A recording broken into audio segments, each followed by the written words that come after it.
Baiklah, assalamualaikum warahmatullahi wabarakatuh. Perkenalkan nama saya Muhammad Uzran dengan NIM 25101001009, jurusan HKI, program studi Pengetahuan Hukum Indonesia. Baiklah, kali ini saya akan menjelaskan atau memperkaya tentang hukum pidana.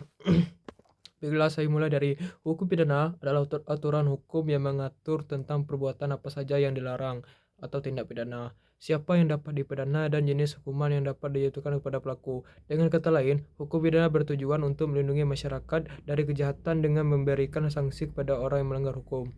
Ciri-ciri hukum pidana ialah mengatur tentang larangan dan kewajiban yang disertai ancaman pidana. Dua, dapat dikenakan sanksi berupa hukuman seperti penjara, denda, atau denda mati. Tiga, bertujuan untuk menegakkan keadilan dan ketertiban umum. Contoh hukum pidana ialah dijelaskan dalam pasal KUHP, yaitu pasal 338 KUHP, pembunuhan. Barang siapa dengan sengaja merampas nyawa orang lain diancam karena pembunuhan dengan pidana penjara paling lama 15 tahun. Contohnya ialah seorang membunuh orang lain dengan sengaja.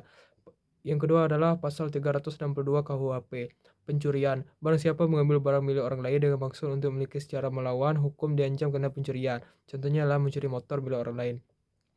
3. Pasal 285 KUHP, perkosaan. Barang siapa dengan kekerasan atau ancaman kekerasan memaksa seorang perempuan untuk bersetubuh dengannya diancam kena perkosaan. Contohnya ialah memaksa seorang untuk berhubungan tanpa persetujuan. Jadi hukum pidana adalah cabang hukum publik yang mengatur tindakan mana yang dianggap kejahatan dan sanksinya bagi pelaku. Peristiwa pidana. Tidak pidana Peristiwa pidana perbuatan yang dilarang oleh undang-undang dan diancam dengan pidana bagi siapapun yang melanggarnya. Agar suatu perbuatan bisa disebut tindak pidana harus memenuhi unsur-unsur tertentu, yaitu unsur objektif, yaitu unsur yang terlihat secara nyata dalam perbuatan pelaku, atau bisa kita indera.